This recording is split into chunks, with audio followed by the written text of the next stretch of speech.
Transferring videotapes to digital is so much harder than most people realize. Sure, you can get cheap devices on Amazon that claim to do a good job, but almost none do. And while older DVD recorder units can be pretty good, you'd still need to rip the DVD and scale it before you could properly share the file.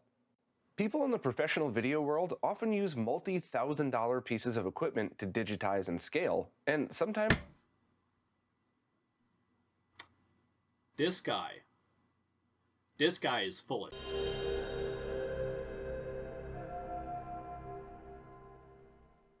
shit. Hi, I'm the Smuggler, and today we are going to talk about why everything about the assumptions and the assertions that this man is making in this video are categorically false or fucked up or misleading or just not at all, like educational. This is anti-information that this man is giving you. This is fucking RetroTink propaganda. Okay, I am way more upset about this than I should be, but oh boy, I've gotten probably like 10, 15 different people over the last several months, bringing up, they're just getting into archiving analog media, or they want to start capturing laser discs or VHS tapes, and then they're like, oh, well, what do you think about the RetroTink? And then I proceed to explain why the RetroTink is not an ideal workflow for this kind of stuff. Like, you will get a video, but there are cheaper and better ways to do it. And, like, honestly, if we're talking about ease of use, the RetroTink isn't a capture device. It's an HDMI upscaler. Okay? That's all it is. That's all it is. So you still need to do the HDMI capturing. You still need to go out and get all of the VCRs or the LD players. You still got to get this media together. There's a lot of other things that go into it. So, like, the RetroTink doesn't do anything in reality that makes any of that easier. Because at the end of the day, whether you're using a RetroTink and an HDMI capture card or a GV2 USB capture card from I/O data, it's all the same shit. The only difference is that by following this method and the stuff that this guy's talking about, you irrevocably fuck your video. So if in a couple years, a few years, you learn about how to actually process it, or if you want to learn more, and you go back and you start playing with the images that you captured on your RetroTink, you're fucked, because that RetroTink did a bunch of shit in the background while you weren't paying attention, and there is no way to undo that once it's really crammed in there. The RetroTink cooks your fucking video. Okay? I guess? Like, I don't know, it's hard to explain without going into, like, the actual technical stuff. So that's what we're going to do. Because I just need a way to show people all of the issues without having to type out the same different variations of the same message to convince somebody that they might not want to waste $700 on a Retro 4-Tank if what they're actually trying to do is capture media and not just play fucking video games, because that's what the RetroTink is for. It's for video games. It's not for fucking VHS. They've added some features which make analog playback acceptable. Awesome. But, like, again, not something that you archive with. Not something that you would even want to put your home videos on. Like,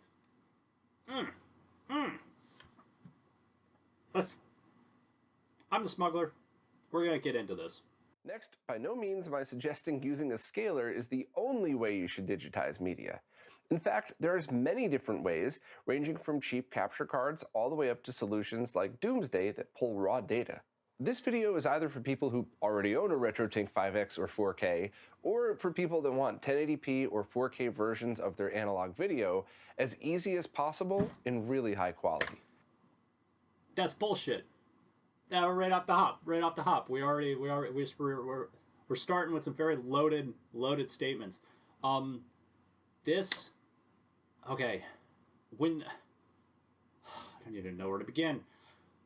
The RetroTink is an HD upscaler. It is not a capture device. You need a external capture device to use this inside of the context of recording your footage. So to compare, the RetroTink to something like the DOM state duplicator or the GV-USB from IO data is a complete misnomer. It's a non-thing. The two things they're not the same. It's like me saying my toaster is not a good microwave, Sure, they both heat things up, but I'm not going to, put my day-old cup of coffee in the toaster because that would be dumb, which is exactly what this guy is telling me to do. If all you care about is watching your 480p video, let's say you got a chunky 480p video, and it's just all crispy and it looks like shit on your HD TV or your display, okay, there are easier ways to do it. And there are infinitely cheaper ways to do it because they're free. You go online, go on GitHub, look it up, you find a direct show filter. In this case, I'm using Anime 4K CPP because it supports, real-time anime upscaling up to 4K. You download the release. You want to go for a direct show filter. There are different options available. And you can even download this as a plugin to software upscale for free. So you don't have to pay for something like Topaz. So once you get that downloaded, you go into your media player. We'll just open up a crusty video. We're going to go here. Okay. So we got some pretty grainy footage here. I don't know. That's a naked dude. I want something nicer to look at. What do we got here? I think there's something at like 409. Yeah, 407. Okay, so here we have it. I'm going to view, and then I'm going to file, save image, and we're going to save this as a PMG with low compression so that we can zoom in on this and we can make a comparison because YouTube is inevitably going to make this video look like shit anyways. So we have our 480p video here. In this case, if I go to properties, it's 488 pixels tall. That's what we're going by. You go to properties, no, shit. You go to options, then you go to external filters. Okay, I already have it installed. If you didn't, you would go add filter, browse, find your direct show filter, wherever that would happen to be. This is Anime 4K. You would open that, you would load it, apply it, okay? Once you have it selected, you select prefer. If we want to make changes to this filter, we can. In this case, I have it set up so that it looks decent. So, I mean, whatever that happens to be. Your zoom factor, that's how much you're going to blow up the footage by. Generally speaking, you want to do increments of 2, but I found that 2 was a little low and 4 was a little high, so I went with 3 because I don't care about subpixel sampling because I'm a dirty plebeian. I'm keeping the HDN level low because I feel like anything higher, like 2 or 3, kind of adds a lot of extra sharpening and weird kind of blocking artifacts. With upscaling, less is typically more. And if the video is already HD, this filter won't even turn on. So I just go apply, I go okay, I go apply, I go okay. Okay, now we're gonna restart. MPC, and when we come back, we are going to have a nice, clean video. Or at least cleaner. Yeah, so this is what we're looking at. I'm going to go to properties. We still have a 488 pixel video, but it's being displayed at 3 times that resolution. And this is happening in real time. So like, this will play back. There's no stuttering, there's no lagging. My file size hasn't increased. I'm literally running AI denoising and upscaling in real time. And that is incredible because like right now, it's free, so I can't complain. Topaz is still going to do a better go in comparison. Here, we'll just save this image. Same deal. Actually, wait, no. 407 we were at. 407. So we're going to File, Save image. And we're going to save that. Okay, now I'm going to go to my pictures. We're going to sort that. We're going to open up this one. And we're going to open up this one. Open. So, already, I didn't zoom in on this right picture at all. But this right picture, this is, let me see, if I go into my properties, God, they really fucked with the photo application. File info. Okay, so this image is 1952 by 1464, which is, 1464p or whatever, so 1440. So this is like Ultra HD 4:3 video. And in this case, we have our original, and this is our original base resolution. So if we zoom in here on these sections, we can see we have that sharpening, we have that upscaling. The only difference between this and recording it into an HDMI capture device is that in 3 months, when they release an update for this algorithm, I can just re-download it, and then the video is just going to turn into something better. I'm not stuck with this. If I did a RetroTink upscale, I would be permanently stuck with this. This is the current limitation of, HD upscaling. We're talking about like resizing algorithms that are currently available, and they're all still kind of janky. There's a lot of work that still needs to be done in this field of video science. So when you lock yourself into a hardware platform, you're fucking yourself, essentially. You're not future-proofed against media changes or format changes or better programs coming out in the future. So that's the main point. That's the main point with people talking about real-time upscaling and stuff like that. That's something that computers can do.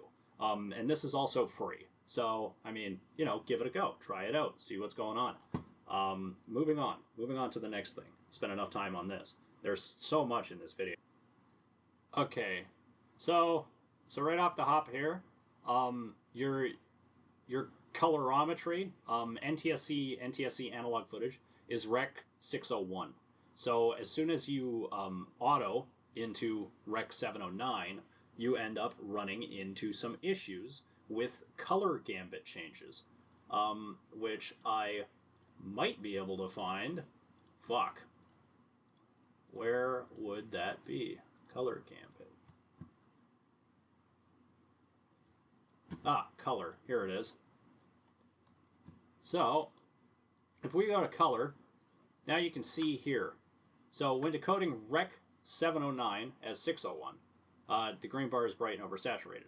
When decoding 601 color bars as Rec 709, the red bar is bright and oversaturated, and the green bar is dim. So essentially what ends up happening is if you use the auto setting in the RetroTink, or if you're following along with this guide, all of your reds are going to be oversaturated, and all of your greens are going to look like shit.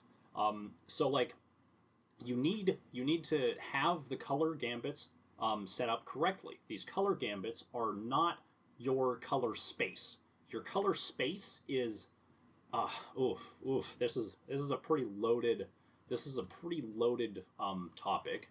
So generally speaking, your color space is the amount of information that color gamut has to play with. So even though 601 has a much narrower range compared to something like 709, you essentially give it more steps inside of that range. It's like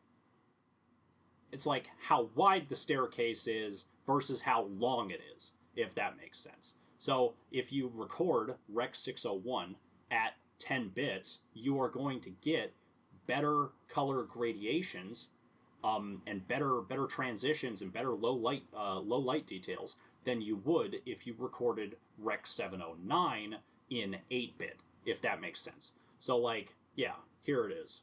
Rec 709 range, so versus something like the BT 2020 range. Ideally, if you were going to fuck around with color space anyways, you would select BT 2020, which is something that the RetroTink 4K does support. It does support output at a BT 2020 color range. The RetroTink's main use is video game consoles, so IRE is set by default to 0. If your source is from North America, you should change it to 7.5 IRE, then set the contrast to 8. If you're capturing tapes from Japan, you could probably just leave the IRE alone, but you might still want to change the contrast. If your source still... So, essentially, when you're adjusting your brightness and your contrast, in this case, he's actually correcting for the fact that he and RetroTink, the device, has selected the wrong color gambit. Okay? So like we're getting that lack of brightness, those greens, which is what most of that blue and that water and in that sand. That there's a lot of green in that, so it's going to appear dim. So you're going to need to increase the brightness to compensate for that.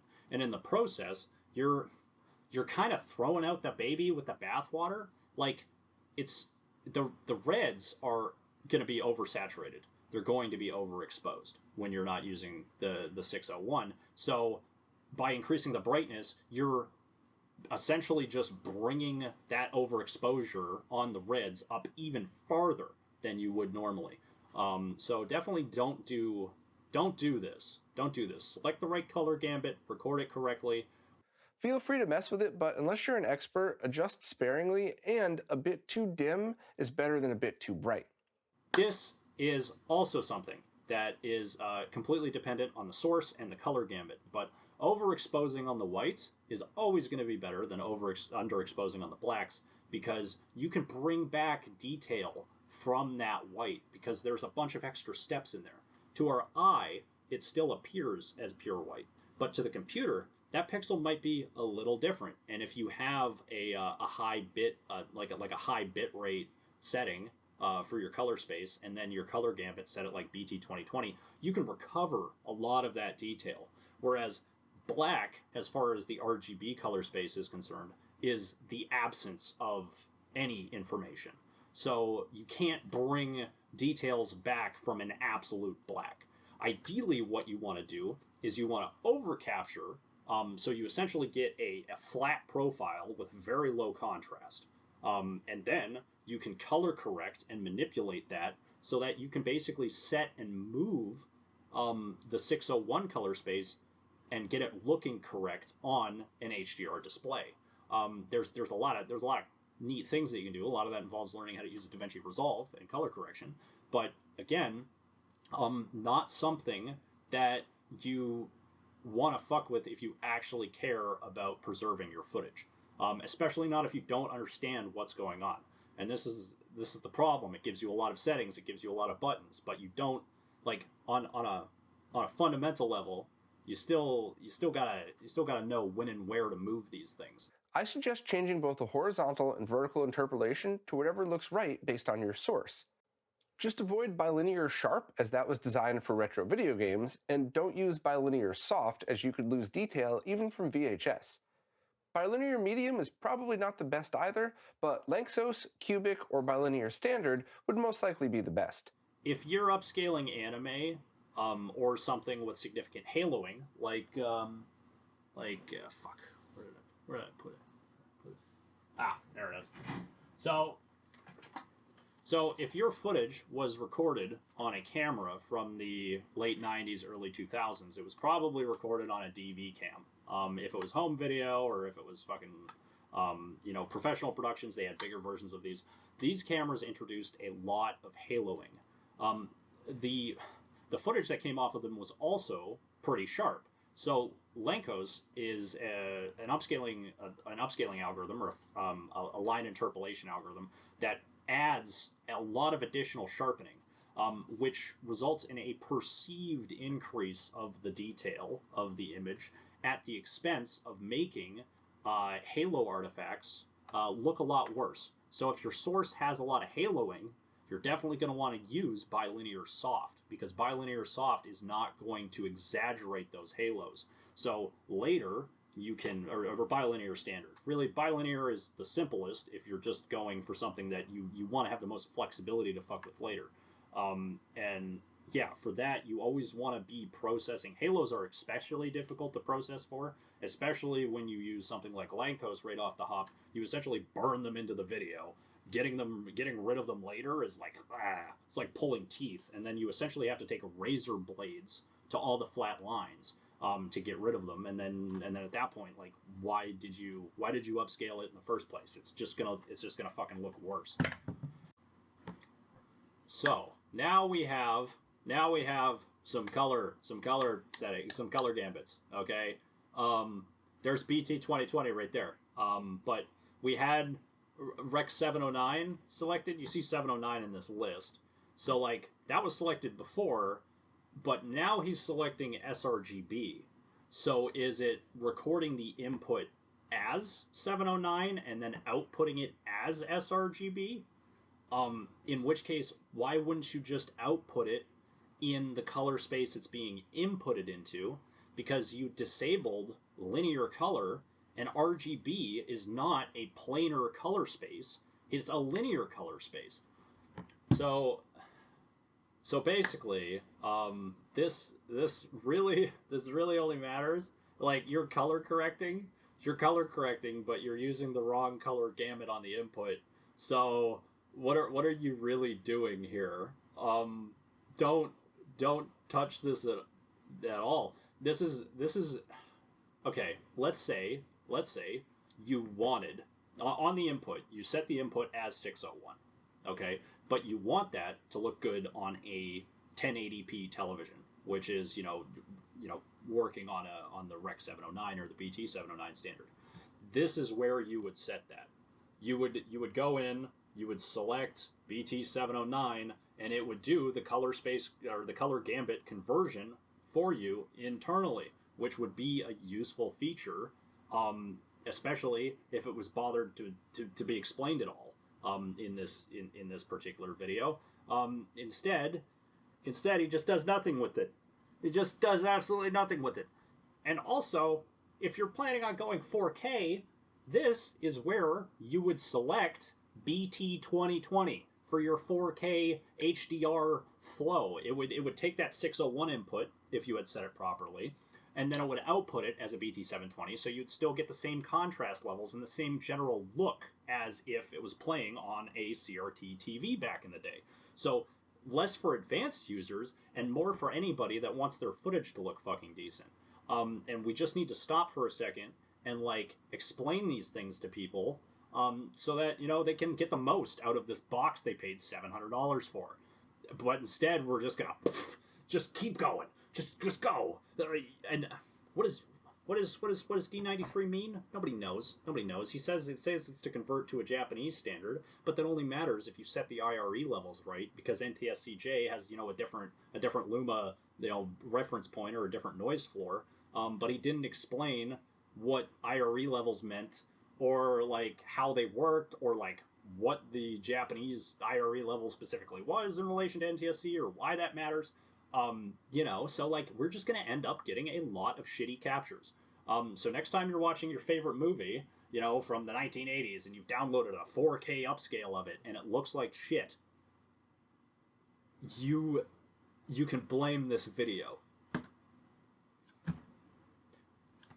Because the people who are asking me questions about the RetroTink, they're not just hobbyists looking to record their home videos. They're like really, really excited to start archiving analog footage and reviving dead media, which is great. I admire the enthusiasm, but we need more people who are honest about the technology, its limitations, and who aren't financially incentivized to just push out a product and just completely gloss over the fact that this is actually a very technical and complicated piece of equipment.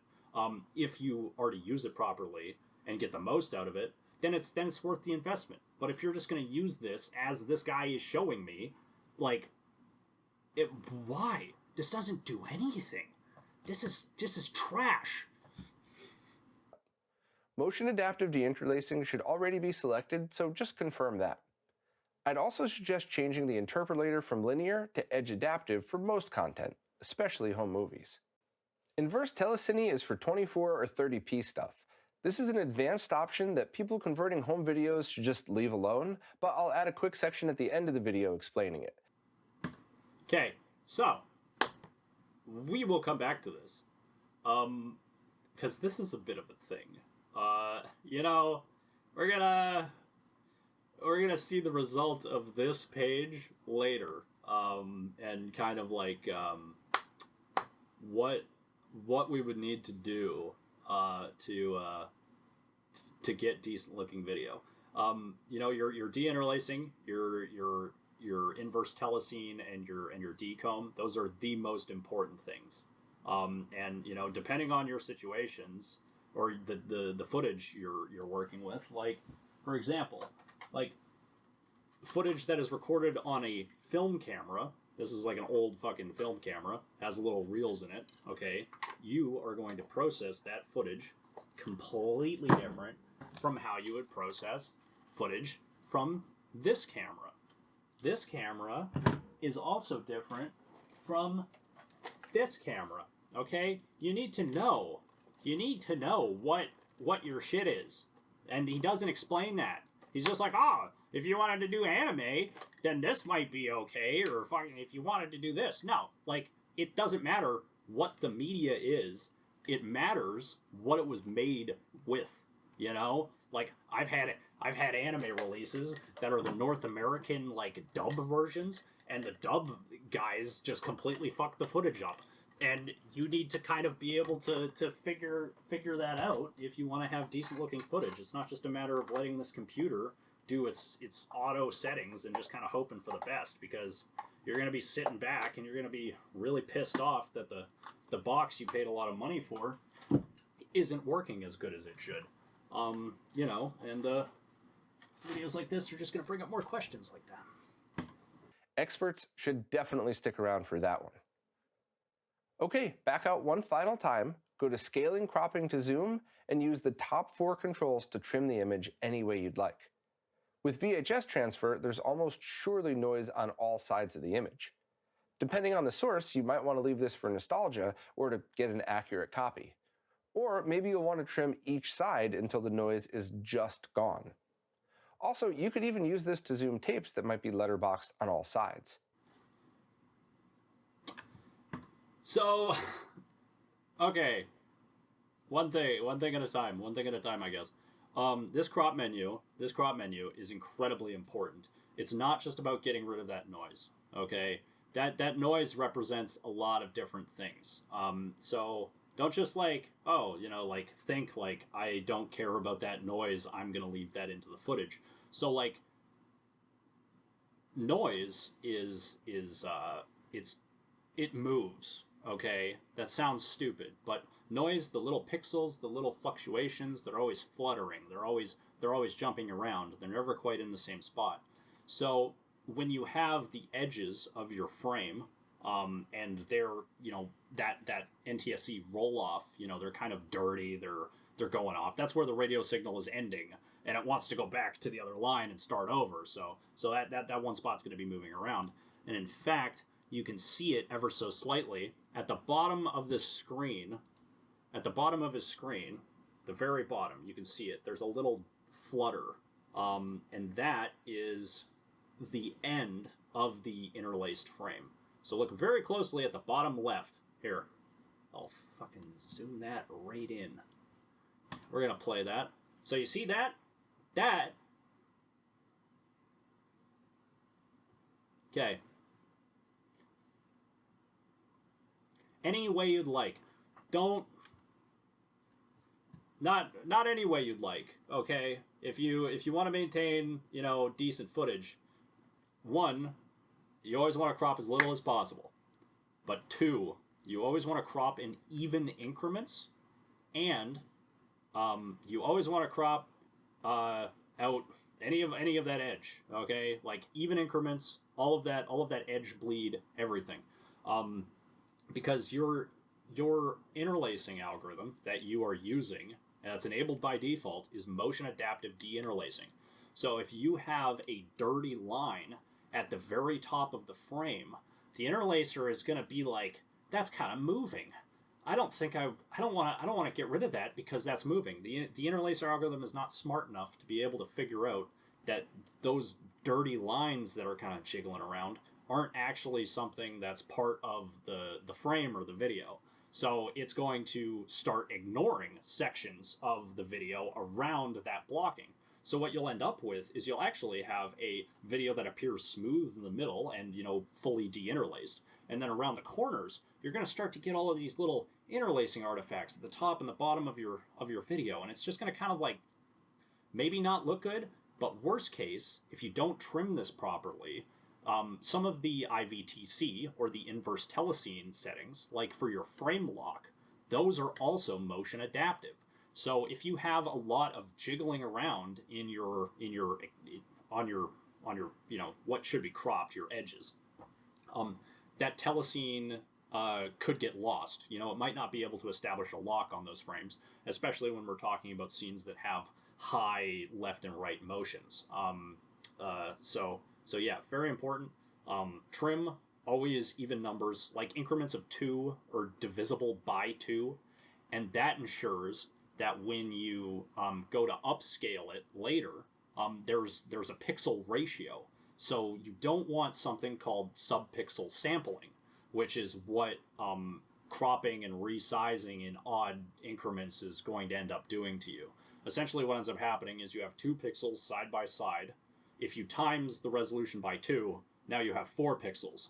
But let's say you have 2 pixels and you times that image by 1.5.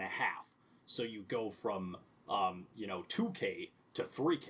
Well, now the computer has to sit there, and it's not just doing even calculations anymore. It kind of has to look at all of these different pixels. It has an odd number of them now.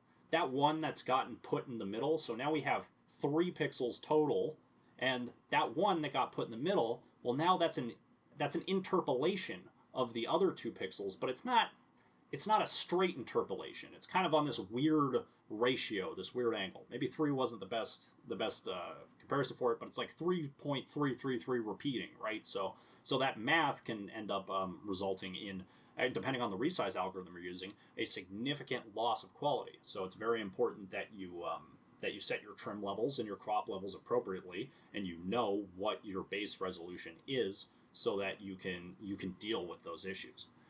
Moving on.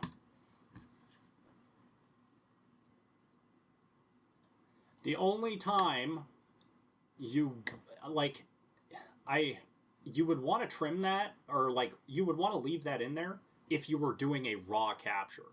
But since you're doing the deinterlacing and the upscaling and the IVTC inside of this box, you should be trimming it, because that authentic capture, that's not an authentic capture. You're upscaling it, you're deinterlacing it, you're doing all this fucked up shit. So this is your one chance to get things right.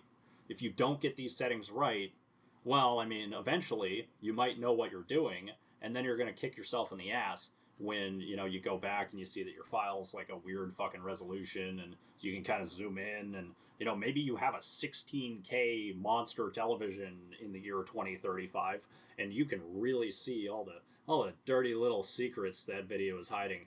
So just generally speaking, look into this stuff more. Don't just take this guy's word for it. Don't just take my word for it. Okay, I've probably said a number of things at this point that are incorrect, because I've learned everything that I know from the internet. And if there's anything about the internet, is that there's a lot of wrong information on there. But generally speaking, I try to keep myself constantly refreshing and changing my assumptions on this stuff. Or else we just end up kind of drowning in our own ignorance, right? We think we're great, but we're actually not. I still got a long way to go, but I guess I'm gonna have to pick up a RetroTink, because fuck, if I could set this thing up right, might be okay. Now select your output resolution. In almost all cases, you'll want 1080p fill, but if you have home movies with a ton of interference on the top and bottom, 1080p over might be better. Cropping might be a better option, so at first leave it at fill and back. See, 1080 over makes sense, because that's going to give you your like essentially 1080 over versus under. That's like how, like back in the day, TVs were different resolutions. They were kind of slightly different shapes depending on the manufacturer. So they kind of overspill on all of the sides. That's why you get those fucked up lines at the top and the bottom when you go to capture it, because you're capturing the entire frame, when intentionally they over broadcasted the size to be able to compensate for the fact that everybody's TVs were slightly bigger or slightly larger. That's why like a Domesday capture is not it's not 4:3. It's like 760 something stupid by 488. So if you want to get it by 4:3 if you want it to be back to standard definition or HD at 4:3, you have to apply those crops or do some sort of resize or squishing or something like that. And then the aspect ratio police will come and kick down your door and tell you about what a terrible person you are. But basically, that's what this menu is. So neat stuff. Neat that it lets you do that. Again, now we see here, this is actually all right, because this menu is idiot proof. It's locking you in to even pixels. It's not letting you do off pixels.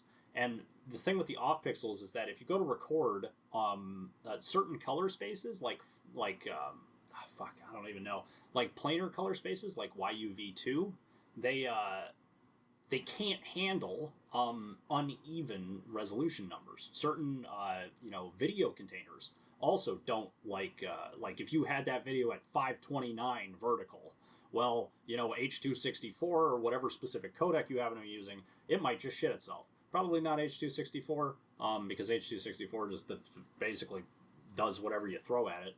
But you get what I'm saying. Like, improper cropping numbers can really cause a lot of issues as far as like actually processing or playing back the footage. So you could spend a lot of time recording your video only to find out that VLC media player or the container that you were using just can't fucking play it back anymore because it's a weird resolution. Feel free to trim off noise or back out until you see black to get a full original archive. Again, this is not a full original archive. Stop saying that. Stop it. Stop it. This is nothing. This is a potato of a video. This is a crime against fucking media. Back out, enter the interpolation menu, and set this to soft. You may actually prefer different settings depending on the content. Depending on your content. So again, if you are watching it, if you're playing it back, if you're watching it in real time, then this doesn't really matter. Adjust it to your taste. But if you're archiving it, if you want your original copy, don't do hardware sharpening, because there are non-real-time sharpening methods, and we got AI algorithms like that 4K CPP thing. Those do a really good job at sharpening. And whatever's going on in this box, what does that mean? What is soft? What is soft versus hard? You can't compare them because they don't mean anything. These aren't numbers that you can adjust. They're just preset values, and you're just kind of flying by the seat of your pants, and oh wow, that's really sharp. In that. Anyway, then you'll most likely want to enable the motion adaptive smoother. I would definitely enable this for home movies. Again, if your plan is to archive this, probably don't do this. Whatever smoothing algorithm this is running, you don't know. You don't know what it's doing. It could just, you could end up getting jiggles and it could fuck everything up. So, if, again, like live playback is different from archiving. And that's what I think these guys are forgetting. They're just using this as a composite to HDMI converter, but it has all of these settings. So they're just like, oh my God, it's so great. Try adjusting the other picture levels here. It's really common for non-experts to get this wrong, though.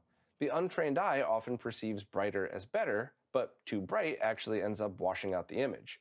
Feel free to mess with it, but unless you're an expert, adjust sparingly and a bit. Yes, it is. Don't increase your contrast. Don't do that. Don't fucking do that. Do that later. Do that after you record it.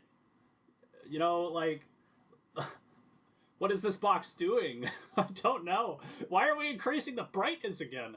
So you increase the contrast, you crush all of the blacks, you know, and then you're like, oh, it's a little dim. So like let's bring that up. You know, let's get that brighter again. Let's blow out all the fucking details. You just told me not to overexpose.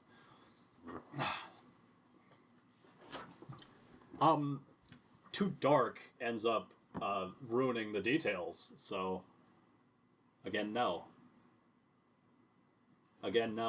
If you have a brighter image, you can color correct for it later, and you can fucking recover a lot more detail after denoising. By brightening the image or having a brighter image, it makes that kind of like white staticky RF noise. It makes it pop out a lot more against the rest of the frame, which actually has chroma information. So it, best case scenario, overexpose very slightly, not too much, and then denoise, and then bring that back down to where it should be. That is in my opinion, my best workflow, I guess. You know, I mean, yeah, technically speaking, like, that's not archival. You know, I'm just kind of fucking with the video at that point. But, like, you know, we're kind of like, we don't even know what the output color gambit is on this, because it doesn't tell us. I'm assuming it's passing through our 601. Yeah. You see that? Okay. Yeah, okay. So, there it is. The blown out red. Notice? I wish I could... So we can see here. So the 5X has the correct color profile, or the correct color gambit applied. Whereas the 709 is ever so slightly red. It's very slightly pink. You can take my word for that. Maybe I'm fucking crazy. Actually, no, that was the spot where he did the IRE thing. Although again, that could I guess that could possibly be the result of him boosting the contrast, because like, what's the reference here? Like, when he set up contrast and brightness in this menu, he went for a +8. Let me see. Let's go back.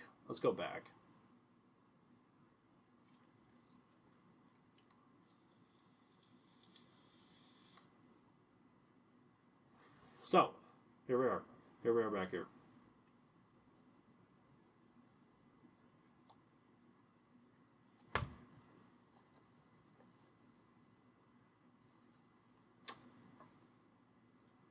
So what does that contrast, what does that mean? Why is the contrast on this 8 and this 9? And also, these two videos do look different. So, like, are you, like, what do these numbers mean anything? You know, we're not going to explain that. We just move right on to what it is. You know, it's just like, that's what it is. So decode format RGB24. So right off the hop, we have our issue. So like, the RetroTink can output BT 2020, which is like, you know, it can do that color space conversion from 601 to 2020. So that brings our 601 color gambit into something that's good for UHD and fucking HDR shit. And then 2020 also supports like 10 and 12-bit color depth.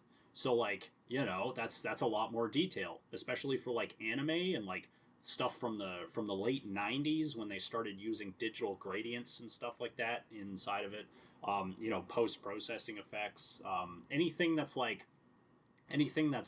pixel by pixel lines of gradation from like dark to from dark to bright. Here, I'll just show a.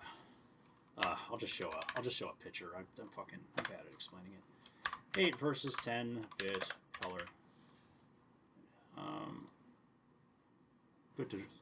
Here it is.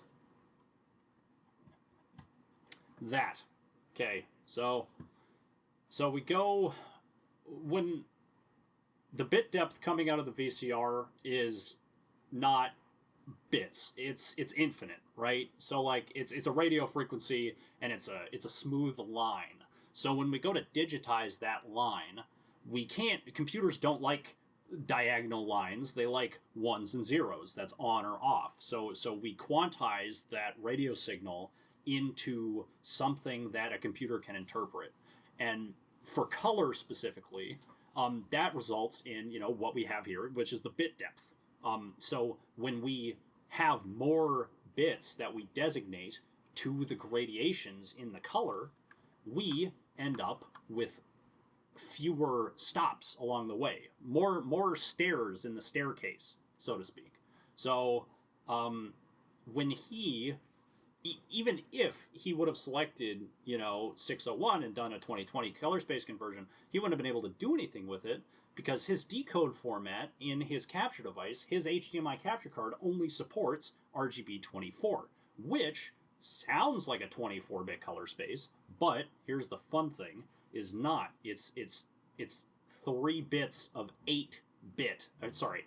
It's 3 bytes, R, G, and B. Each byte is 8 bits. Does that make sense? And that results in this gradation. So if you're able to, if your capture device supports it, make this as high as you can. Some capture cards allow for you to specifically select which kind of color space compression you're going to be doing, and you can play around with this. In this case, his does not, at least not in this default menu.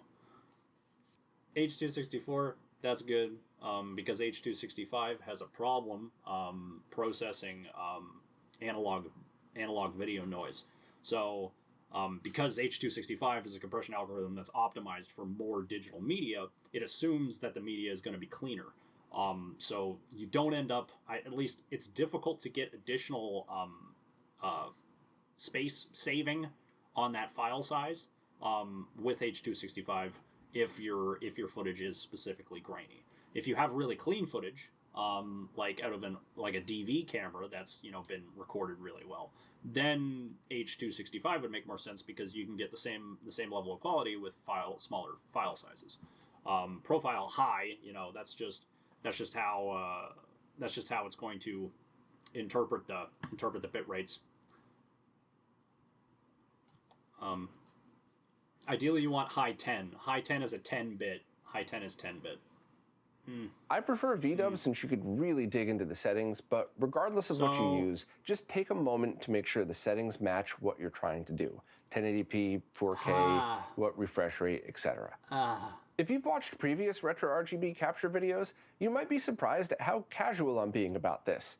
Normally, capture settings require a lengthy deep dive and practically a degree to understand. Practically a degree. Okay. I'll probably do a capture guide at some point, but it's not that bad. It's just some buttons. You just gotta know what it's like. The best thing you can do during the capture process is nothing. Capturing should be easy. If you're introducing additional compression, additional filters, upscaling, deinterlacing on the capture, if anything gets fucked up, you have to recapture the media all over again. That's why it's good to just have a digital copy of the raw media, which you are not going to get if you follow this guide for the love of fuck. The fact is that low-resolution video content just doesn't preserve the same amount of detail as video game footage. Doesn't preserve the same amount of detail. That's not a... It's not a sentence. Like, when you start messing around with, like, real-time, deinterlacing and upscaling and stuff like that, you're of course you're not going to get any of that detail back. You know, you're just.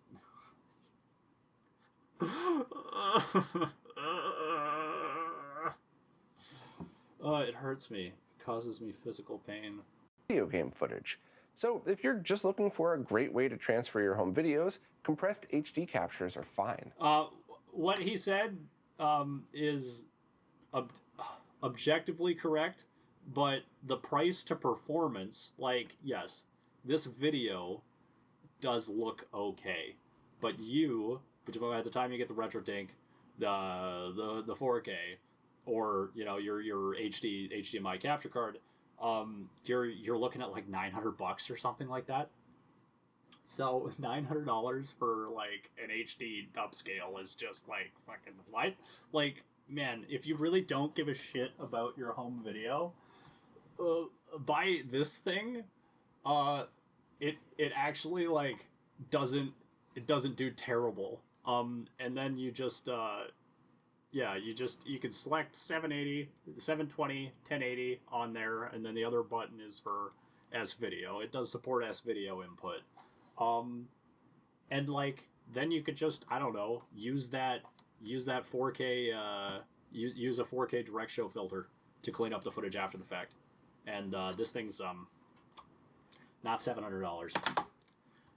Moving on. So like also like when you're comparing video game consoles to analog media, which is not a comparison that you should really make, because like most video game consoles, you know, like the old ones especially, they needed, in order to get decent frame rates, they needed to do all sorts of weird shit, like play at half resolution, and then the TV would have to backfill in the extra lines on the screen. You have like a lot of really clear text that needed to be like, you know, sharpened and stuff like that. So the 4K, the RetroTink makes sense for those use cases, and for, you know, getting that onto a computer. But I mean, when you're looking at analog footage, the amount of detail that you have in that footage is completely dependent on the source. You can have 2 tapes of the exact same movie, and one could be fucking terrible. Like, it could be, you know, like the video that comes off of it is decrepit, the tape is dirty because the person smoked cigarettes like a chimney in front of their TV.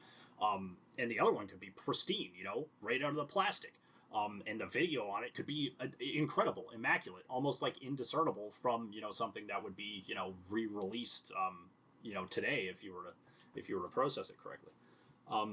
So it is, again, like we're really throwing out the baby with the bathwater and just kind of lumping everything in. Like, this guy, he knows a lot about retro video games and like how that works, and like that's fine. But like now we're talking about, you know, real shit. Like, the point of a video game is to play it. The point of a movie is to watch it. So the expectations for quality and for capture are different, in my opinion. I don't know. If I'm watching a Let's Play and like the video game's a little crunchy, like I'm not that upset. You know, on the other hand, when I see somebody with like a super rare limited edition Laserdisc, and then they're like, oh, I'm gonna rip this, and then they use a DVD recorder, and then the HDMI out from this DVD recorder into the RetroTink, and they fuck the whole video up, then I'm pissed, because like, you know, this is like, that's a lost opportunity. You know, we could have had something great, we could have done something good, but we just didn't, because we listened to this man. He promised us the answers, and he led us astray. Is a lossless 4K capture, and on the right is a 4K capture just using the basic settings of the Live Gamer 4K. Again, our crop is not properly applied, so like that's going to eat up a lot of bandwidth. Like, just that one line at the bottom, like especially at 4K, that could be like 10 pixels tall. So like 100 megabits per second, you're going to be losing like 4 or 5 megabits of that just to those bottom lines that you didn't want to crop out. So that could end up, you know, snowballing and affecting the rest of the video, because the entire frame is being, you know, compressed with motion compensation. So like, God damn it, God fucking damn it. just using the basic settings of the LiveGamer 4K software. Even though this video was compressed during rendering, and once again when uploading to streaming services, meaning the lossless file was compressed twice and the lossy one 3 times, can you tell the difference at all? This, of course I can't tell the difference, because this is YouTube. Let me put that up at a 4K. If it would load. Yeah, okay. So, like... an MP4. Oh boy. Yeah, but what's the codec? What codec did you use? Is that actually lossless? Because I call... Is it uncompressed RGB? What is it? I don't know. I don't think your HDMI capture card can support uncompressed RGB because it's recording in RGB 24. So just because you encoded it as lossless, that doesn't just magically make more color information show up. Also, like, when we upload videos onto YouTube, it's going to start compressing everything down into whatever standardized bitrate YouTube happens to want for that specific resolution. So if your lossless video, if your left side of the frame is less compressed and, you know, has more fidelity than the right side of the frame, the moment you're going to upload it to YouTube, you know, YouTube's going to be like, oh, I can bring this side down a bit, because the algorithm's intelligent enough to do, like, you know, pixel specific or frame specific compression. So honestly, terrible comparison. There's a reason why I opened up this photo earlier and zoomed the fuck in on it to demonstrate my point. It's because that's the only way that you can really do side-by-side comparisons on video, unless you're physically sitting at the computer. And that's why you'll see a lot of like encoding websites, like fucking Yuki Subs Guide. Yuki Subs Guide uses pictures. They use pictures. We have a lot of very good guides. Filtering. So, video philosophy. So we have a lot of stuff about video in general. Lots of good information on here. I'm trying to find photos. So like he's showing us this video, but this isn't like, yeah. There's a reason why I opened up that photo earlier.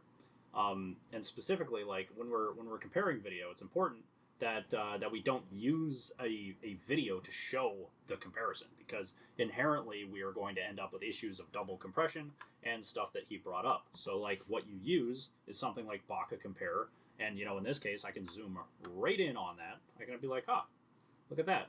Like, I mean, from a distance it looks pretty good, but now I can see in the details here, right around here, we got some green and red kind of blotching.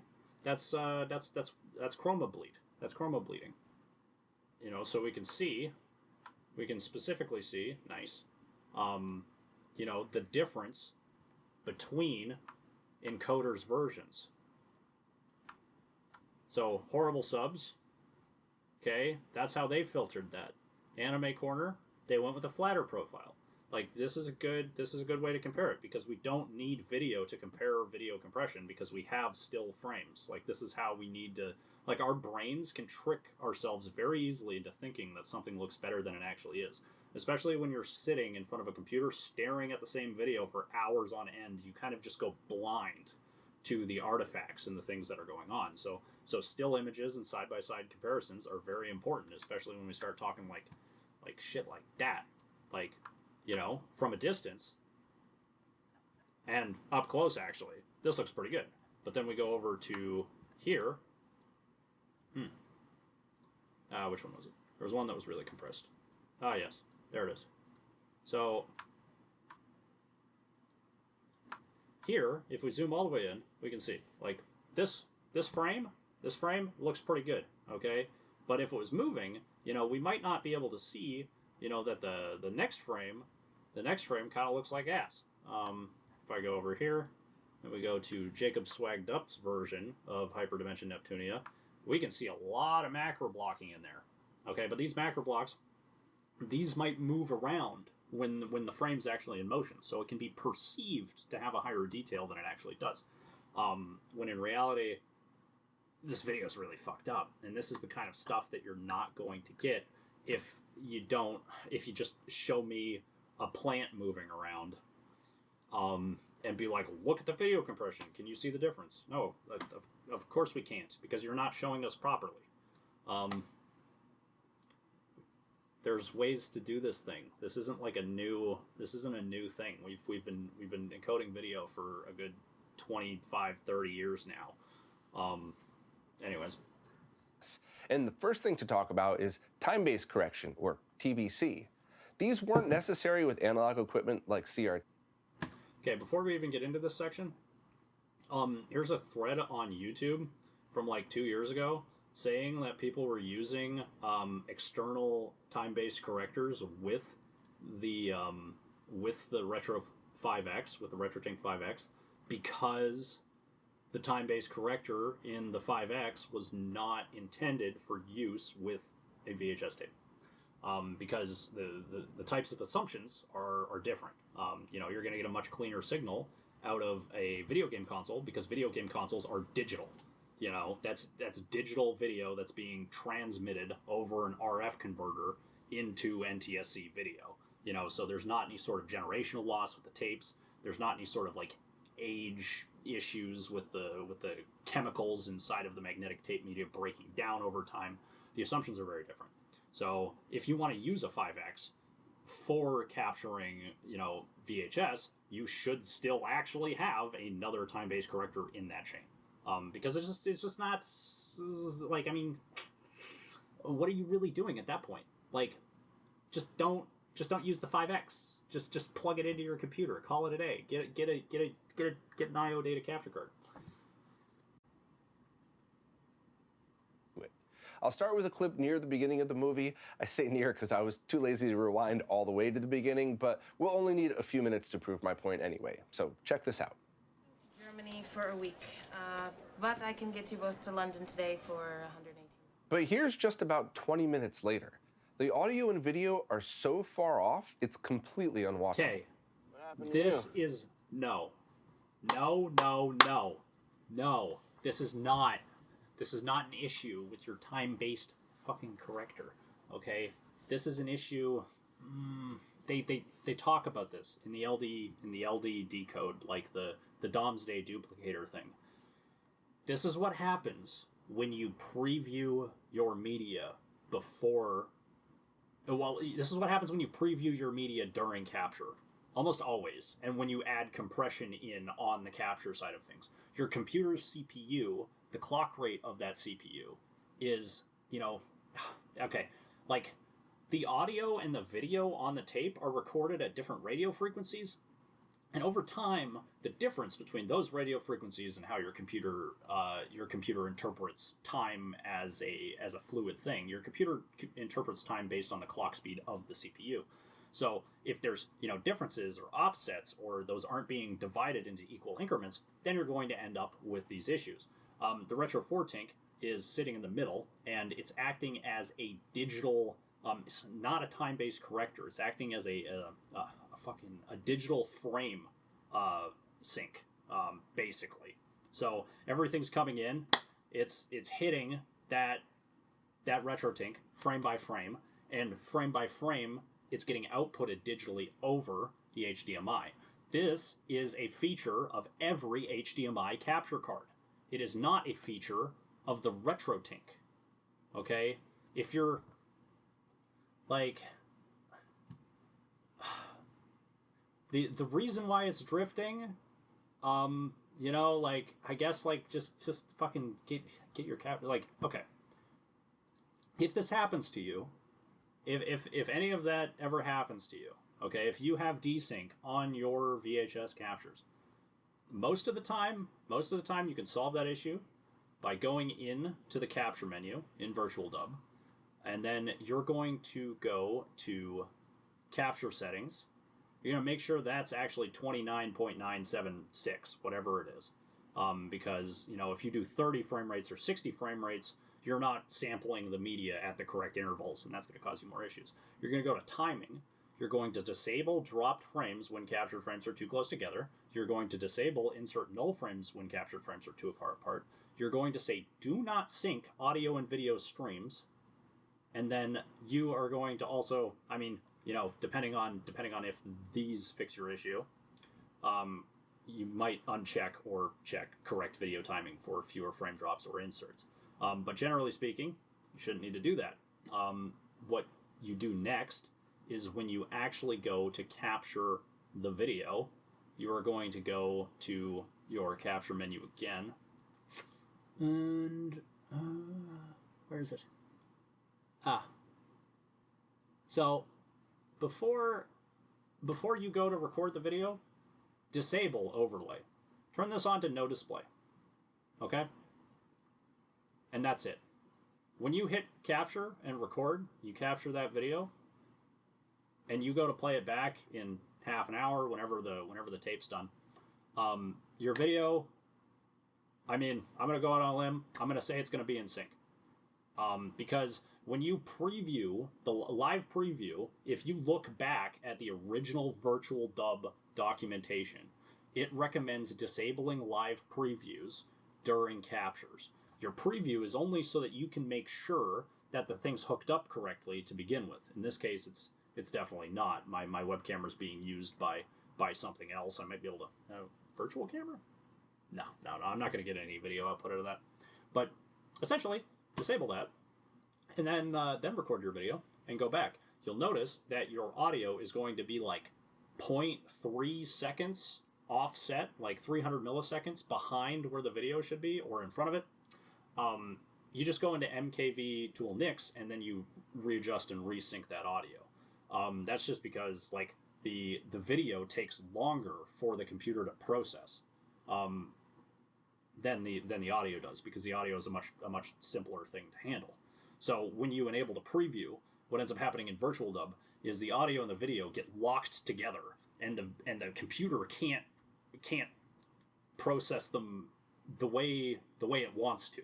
So then you end up getting kind of drift after a while, and then about 40 minutes into the tape, or half an hour into the tape, the audio will snap back into place where it should be after being 5 seconds out of sync, and then the rest of the tape will start to slowly drift back out, and that'll repeat itself over your entire capture process. The way that you determine, you know, or make sure that your capture is actually going is you can check the timing graph, and then this will show your timing graph. So this will jitter.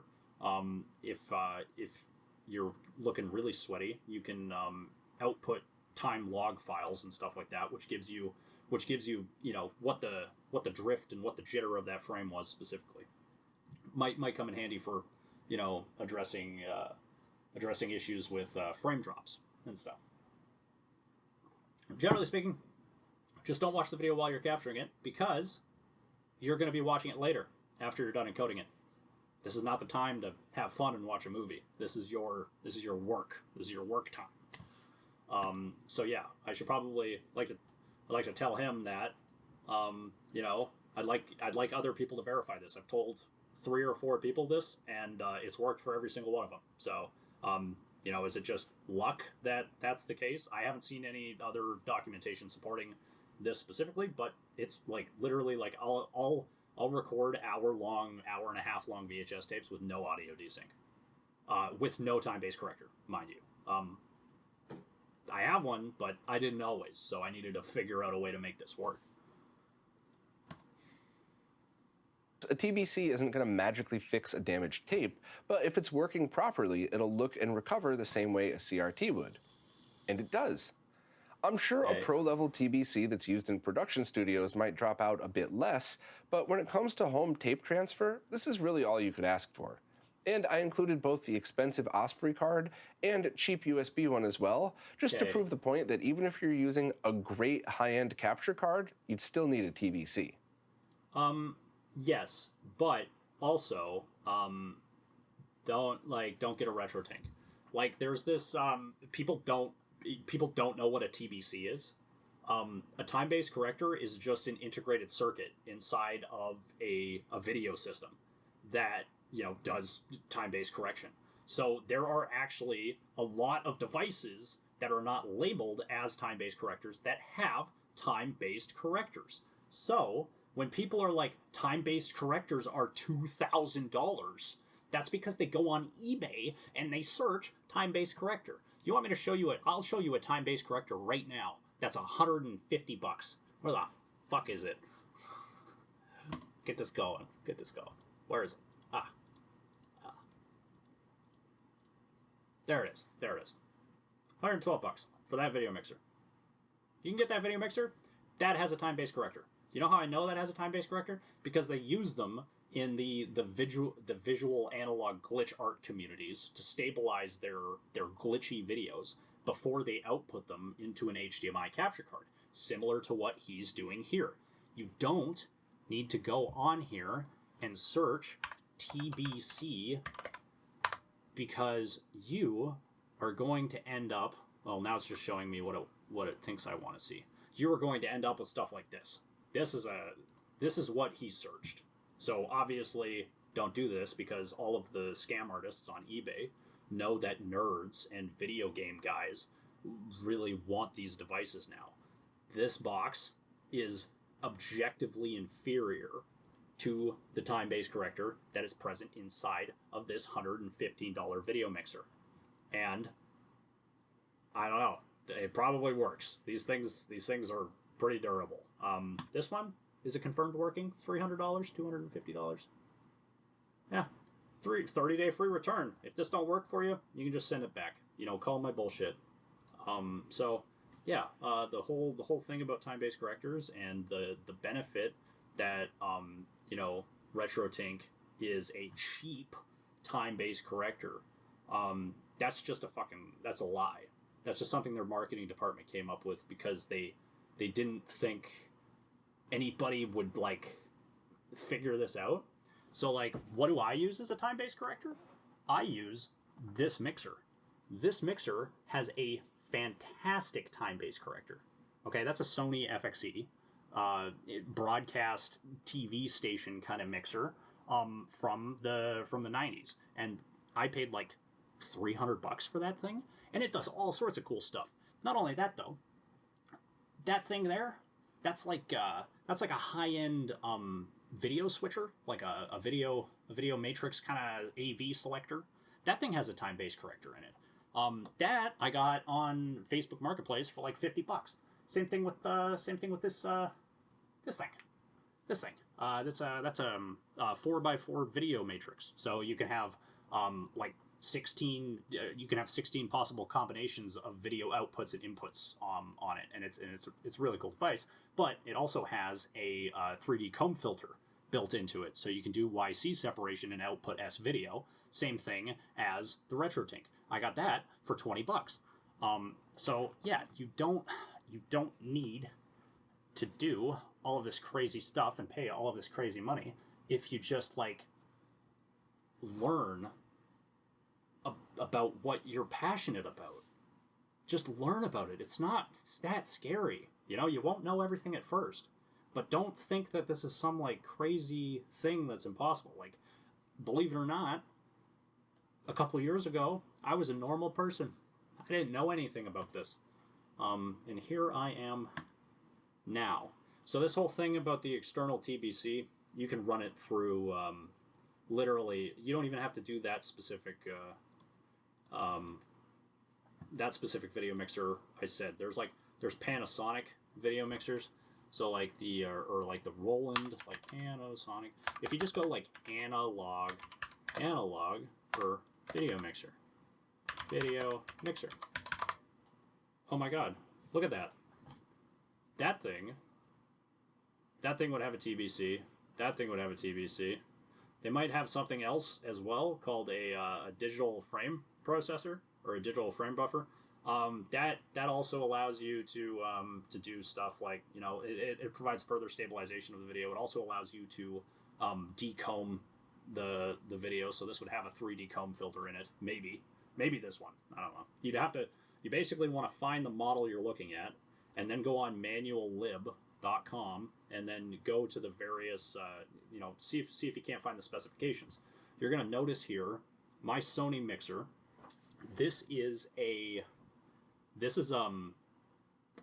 okay, so basically, this is a professional mixer setup circa the 90s or the early 2000s. You're going to notice something here.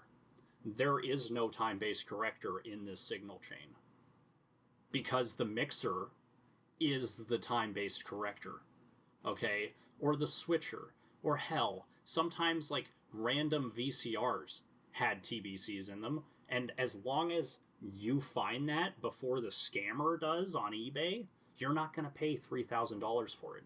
Hell, you can steal these things from people on Craigslist. You know, they can't throw them out sometimes. So like, just look into what you want to do and figure out a way to do that. Don't wait for a company or this fucking YouTuber to give you the answer. You know, you just do it. You can do it. You can get this. This is your video. Be passionate about it. Make it the best you can. Don't look for easy answers. And again, this guy still doesn't apply the fucking crops on his media properly. Also, what is going on with this? Is it impossible for you to just line up these videos so that they're not like overlapping? I don't know. Yeah, it can't, like, that's like a grid, right? That's. Anyways, oh boy. This is really all you could ask for. And I included both the expensive Osprey card and cheap USB one as well, just to prove the point that even if you're using a great high-end capture card, you'd still need a TBC. Not true. If you do not run an HDMI capture device in this chain, and you're just looking at the frames, as long as your VCR can read the video, that's where you're good. So if your VCR is dropping the frames at a certain point,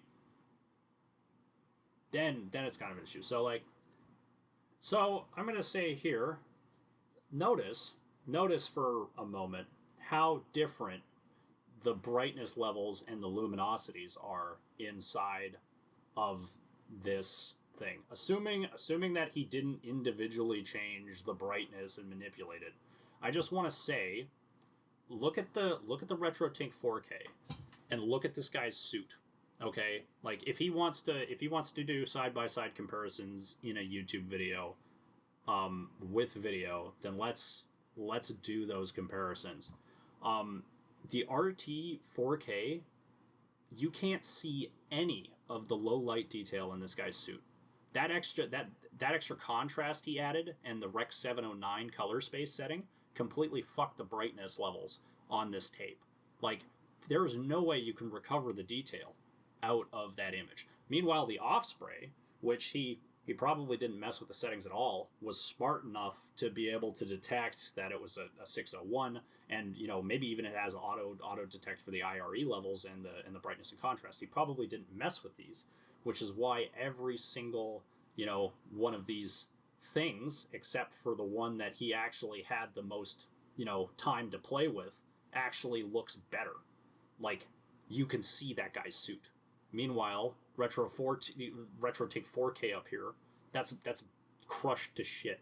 Like, snowflake's chance in hell. Like, all of these reds are blown out too. Like, you can definitely see the result of incorrect color space conversion.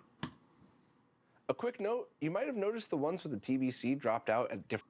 I noticed a lot, and honestly, that's just because when you're playing back the media over and over and over again, your VCR gets hot, and sometimes that frame drifts, or sometimes it just likes a certain frame better than the other one.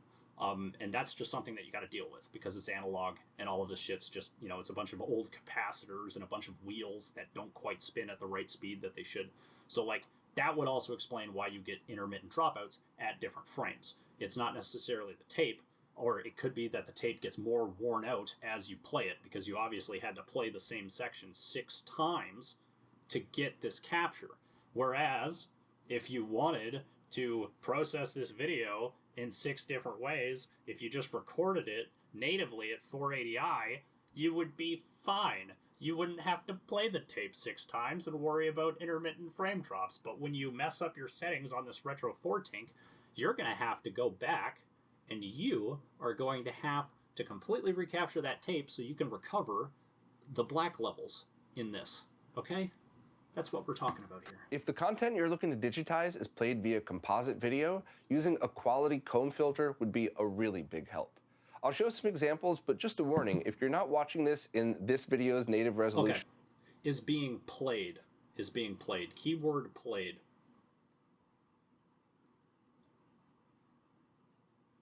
Is played. Okay. When you're watching... this next section is about comb filters. If you are watching media in real time, comb filters are a good thing to have, especially for video games. Because video games have a lot of really sharp lines and text and stuff like that. It's not like film where you have all of these kind of naturally blurs and smooth things out. With video games, you end up with issues when a white line of text doesn't quite line up with where it should be in reference to its pixels. So let me see. Dot crawl. Yeah, okay. This is kind of dot crawl. Although again, this video is only on 480p. So what you can see, that jitter that's happening, it's the same jitter that happens at the bottom of your uninterlaced video frame. So that thing that Mr. Retro RGB keeps forgetting to crop out of his videos, that's what dot crawl looks like. So when you're watching it on a TV and it's in real time, that's annoying. But we're going to get into this stuff. You don't need a comb filter. Comb filter would be a really big help. If you're planning on archiving I'll show some examples, but just a warning, if you're not watching this in this video's native resolution of 4K, whatever scaling that the streaming service you're watching this through is doing will probably ruin these comparisons. I don't need to watch this video in 4K to know that his comparisons are fucked, okay? And we're going to get it. In fact, they probably would have ruined all of the previous examples as well, but these ones especially. Let's take a look. Here's a test pattern that demonstrates a common rainbow effect. On the left is basically no comb filter. In the middle is the RetroTink 5X's 2D comb filter, and on the right is the RetroTink 4K's 3D comb filter. Now let's add some more comparisons.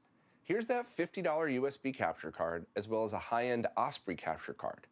The Osprey's filter is a bit better than the Tink 4K's, at least with the RT 4K firmware currently released. Mike's always tweaking and updating, so... Okay, so right now we're going to get into these charts. Namely, in order to use these charts for a reference, we should have something better than this zoomed out, video. We should be seeing a side by side. Also, I don't know what he did to these. What kind of scaling is applied to this? This chart isn't lined up to match the Y coordinate of the other charts in this list. This is fucking lazy. Why is this slightly down? These charts are pixel by pixel. So when you shift the pixel, or you move it, or you scale it arbitrarily, you're ruining any sort of, reference that you would be able to get from this chart. The Osprey 3D comb filter, also, for one, has none. None. No rainbowing at all. So, and it's cheaper than a RetroTink. So, what are we really trying to describe here? Absolutely nothing. Because a comb filter, and this rainbow effect, as you so call it, is actually just dot crawl. And dot crawl isn't something that's, hard to deal with at all. All a comb filter is doing, we can deal with that in software easily. So, for live playback, yes, dot crawl is annoying, and you should have a comb filter, especially for retro video gaming, where you have a lot of really fine lines, and, the text might jump around. So, that little piece at the bottom of the video that this guy keeps forgetting to crop out, where it jitters, that's what dot crawl is. That's what it's doing. The text or the specific bright pixel against that dark background, it's not perfectly lined up. So every once in a while it'll jump up to the next line of pixels. And it does it really, really fast on the refresh rate of the screen. So 59.94 would be how quickly that oscillation is occurring. And it's very annoying. So real-time applications, we use comb filters. For archiving and recording, we can just use plugins and stuff specifically written to deal with our dot crawl, This rainbowing, I don't know if it's a chroma bleed, like what's going on there. There's ways to deal with that too. Like, and it's not something that we have to rely on the hardware for if we're just willing to figure out what's actually going on in the first place.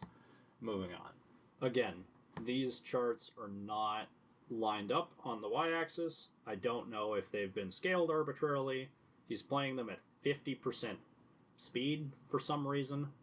MPEG compression is also going to kind of mess this up. Like, these charts aren't something that you should be pulling out on this weird staircase looking fucking thing you got going on here. I also don't, like, again, it's like he's not using the correct color space conversions on the Retro 4K. So, like, if I actually had them side by side, you can obviously see the Laserdisc S video output. This magenta here, that's a lot brighter than the magenta that's being used on this Laserdisc composite video output through RT4K. Jesus Christ, like, that's a mouthful. And again, too, like, this, like, are these color bars even correctly calibrated? Like, I honestly doubt it, because this one is way brighter than these ones are. So, like, you're not using the same brightness levels or the same color profiles as your thing, because obviously the Laserdisc S video output was recorded on the Osprey, which we saw in the original video has much better low light performance. So, you know, these charts don't mean anything. Inverse telecine. We're just going to go into the inverse telecine because this is honestly the worst part of the whole fucking video. This is the Decomb filter has some room for improvement. It's still excellent and a big help for composite video content. Okay, so I think an important thing to note is how few devices come with a 3D comb filter these days.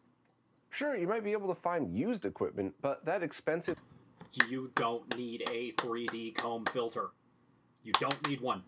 You do not. Does a DOM state duplicator have a 3D comb filter in it? No, it doesn't. It doesn't matter. It just makes it easier to process later if you're really looking for it. Like, again, this Osprey video capture card is a production level capture card. That thing's got fucking XLR inputs. So what do you think this capture card is intended for? It is obviously intended for live broadcasts and live captures and live playback, which is why you need a 3D comb filter. If you're going to process the video after the fact, you don't need one. Don't need one. Also, again, let's keep saying it. This is $5.99, $5.59 or whatever. Still cheaper than a Retro 4Tink, and you get better video out of it, and you don't crush your blacks. And, like, honestly, everything about this is just infinitely better than the workflow that he's describing and all the configuration files that you have to fuck with. You know, just moving on. This last section is geared more towards experts and definitely not for home video transfer, but I think most people watching would be interested because either RetroTink has an inverse telecine function that could deinterlace any content that was originally 24 or 30 frames per second back to its original progressive scan format. So technically it wouldn't even be deinterlacing, it would just be inverse telecine. Yes, that is what it's called. Because deinterlacing and inverse telecine are two different things. You need to do both of them. You can't just do one. Telecine doesn't... It just deletes the duplicate fields in the frames. So, like, yeah, sure, it might look more deinterlaced, but the rest of the frames that are, you know, still, you know, in between whatever was duplicated, those are still interlaced frames. So we always deal with telecine separately. It's unless there's something really wrong with the source, which I'll be getting into, because this part of the video is honestly the worst. Like, this guy is miseducating people on exactly what the stuff is and how it works, and, you know, just putting a lot of ideas into people's heads, and I'm going to have to answer those questions later. I'm going to be showing examples of when it doesn't work, because I think that's actually going to be more helpful to you than just showing an example of when it does. You'll see what I mean in a second. Let's jump in. Let's begin with the RetroTink 5X.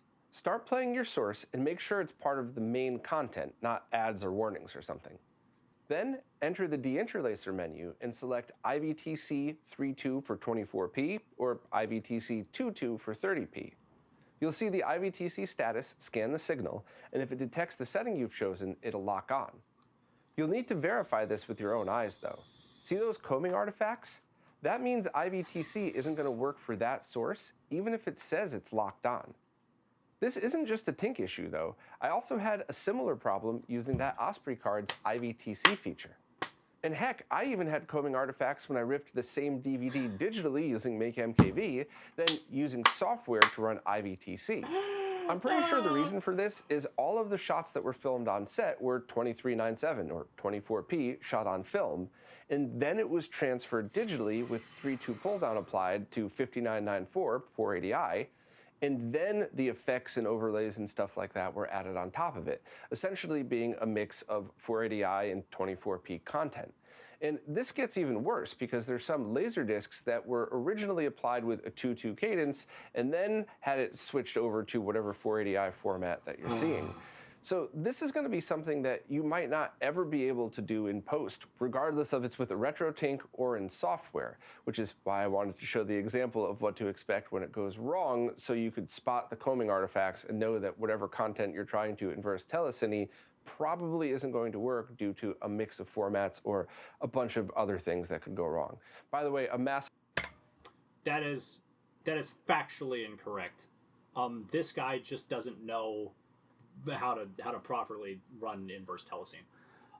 So what you end up okay, we're really gonna do this. We're really gonna do this. Let me get my other window open. I will get these references up. So there was a couple examples he brought up. Essentially, one of them was running IVTC on a DVD in Handbrake, which is not something you should do. I'm just gonna come out and say it. Sorry to all the Handbrake users out there. Handbrake has 1,000 buttons, and they all exist for the sole purpose of fucking your video. Okay, so when you're dealing with DVDs can be variable frame rate, and that's something that a lot of people don't understand, or just don't know about. Is that the fact that, like, just because it's NTSC, parts of it can be the 23:976 or the 24 frames per second. The other parts of it can be the 29:97. DVDs can also achieve arbitrary frame rates, but there's inside of the DVD is also a metadata file. That metadata file was printed into the DVD along with the video when the video was being, exported as an NTSC DVD format. So when the DVD player is looking at the video, it's also reading off this list. And this list has all of the frame numbers and all of the frame information. And it's like, oh, this frame is, interlaced, and this frame is extra. This is a duplicate. So, like, you can actually, DVDs will actually do kind of like their own weird kind of de-telecine internally. And they'll be able to adjust their frame rates accordingly so that progressive frames, so like the frames that didn't get combed or didn't get interlaced, can be displayed as such. But the rest, they kind of get interpolated or moved around or smoothed out. Let me see. So, how telecine is used. All video intended to be displayed on an NTSC television set must be 60,000 over 1,001 fields per second. So when you divide 60,000 by that number, 1,001, you get 29.97. Okay, that's all that means. That's giving us that, it's giving us the 59, the 59.94 rather. That's what that's giving us. So those are your fields. That's how many times the various lines are being refreshed every second. But a majority of cinema is filmed at 24 frames a second, or 24,000 over 1,001. With cinematic movie DVDs being mastered, the video is then converted for television using the process of telecine. On a DVD, the video is never actually stored as 60,000 divided by 1,001. For that video was originally 60,000, 1001. Each pair of videos is combed to form a frame, resulting in 30,000 over, 1001. That's your 30 frames per second. Hardware DVD players then read a flag embedded in the video stream to determine whether the odd or even numbered frame lines should form the first field. Usually, 24 frame per second content stays as it is when encoded for a DVD, and the DVD player must perform telescening on the fly. Sometimes, however, the video is telescened before being stored onto the DVD, even though it was originally 24 frames per second. It becomes 60 frames per second, or 60 fields per second, rather, and then it is then stored on the DVD. Pairs of fields are combined to form that 30 frames per second. When looking at individual frames formed from 60 field per second video, telescened or otherwise, interlacing is clearly visible whether there is anything in motion, because one field, say the even numbered lines, represents a moment in time 1 over 60 seconds later than the other. So essentially, you end up getting if the camera's panning, essentially what ends up happening is half of the frame ends up shifting 1 frame back. And that's what causes that artifact. So to say that you can't deal with that artifact, this is what that looks like. Let me see. Let me go back to his terrible comparison. So here, that's what that looks like. That's one frame behind on every other line. So the way we deal with that is by specifically running decomb algorithms on top of IVTC. The decomb runs different. It cleans up the frame before the decimation ends up occurring. Or in some cases, you can set an algorithm, kind of the same way that a motion adaptive interlacing algorithm works. You can set it to identify specific areas of the video where that telescening is still visible. And then it'll tell the decimate to deal with it, or it'll tell the deinterlacer to deal with these areas specifically. And that is how you deal with those scenes. In the case of and that's for VHS and Laserdisc specifically.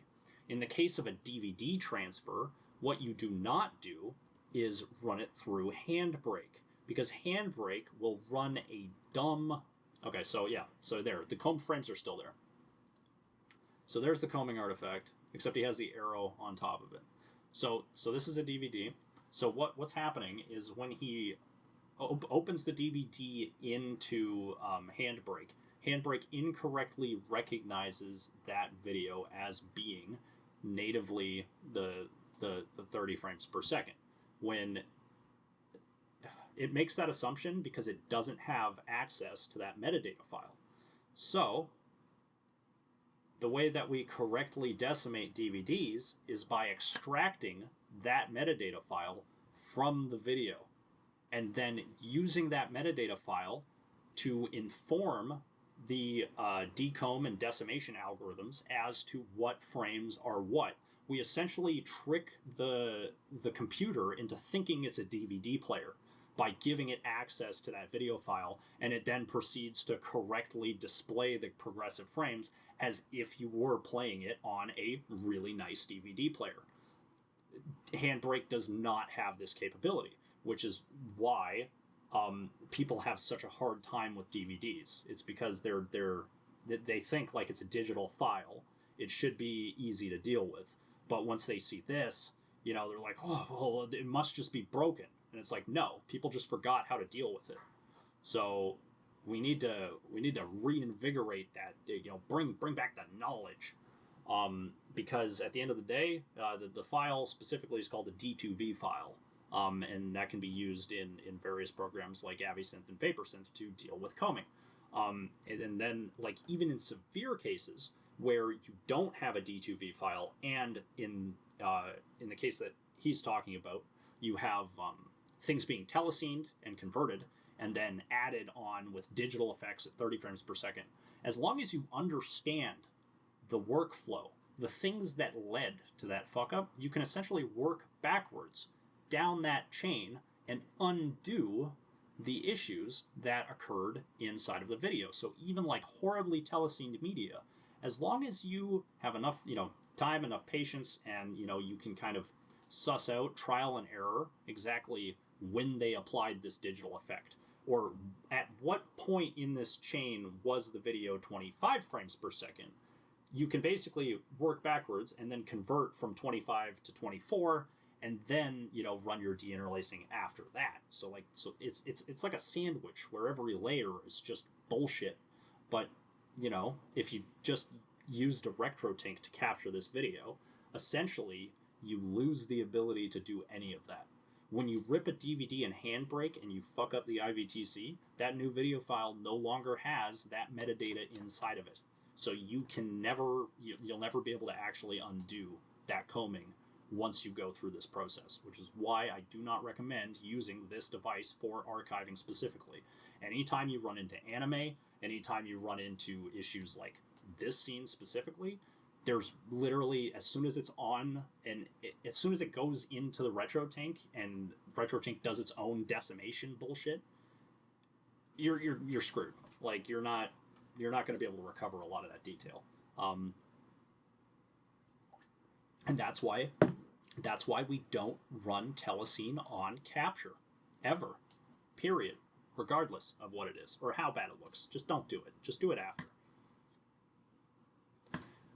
And as an example, I actually did deal with a situation which had really bad combing artifacts. So we're gonna play this video. I'm going to zoom, fill window, yeah. So we're gonna see what really bad combing, what really bad telecine looks like. I'm gonna pause this for a sec. We're gonna show we're going to show the video raw. Then I'm going to show you the video as a RetroTink 4K would process it. Then I'm going to show you a version that I ran my own processing on, and we'll be able to figure that out. Not a clip. Display mode full clean. Oh yeah, we need to add something in here. Clip equals LW video source. Oh shit, I had to put that up there. Clip dot. Oh nope. Equals. Not a clip. Ah, come on. Okay. Shit. I gotta add some sort of processing on this. I'm gonna crop it. We'll crop it. There it is. Okay. So, and that's something. Obviously, it's a little funky sometimes. You just gotta kind of play with it until it does what you want it to. So this is the raw video. I'm gonna pause on some frames specifically. Maybe we'll be able to zoom in on them to really get a good idea of what we're looking at. But so this is interlaced and telesened 480p video, and or 480i video, sorry. And you can see this is bad. Like, so that is a combed frame. So if you just when this video was captured, this was captured on a Domesday machine, by the way. So this is frame accurate. This is how this disc was printed. There is no messing around with any settings. There is no misalignment in anything. Like, coming raw RF information from the disc, this is how the frames identify themselves and how that disc is printed. So like, that's why this is such a good example, because I've never seen such bad blending on frames before, and that's what this is called. It's called field blending. Combing is just a generic term. It can mean a lot of things. It's generally just whenever you have these horizontal lines that are very obnoxious and distracting.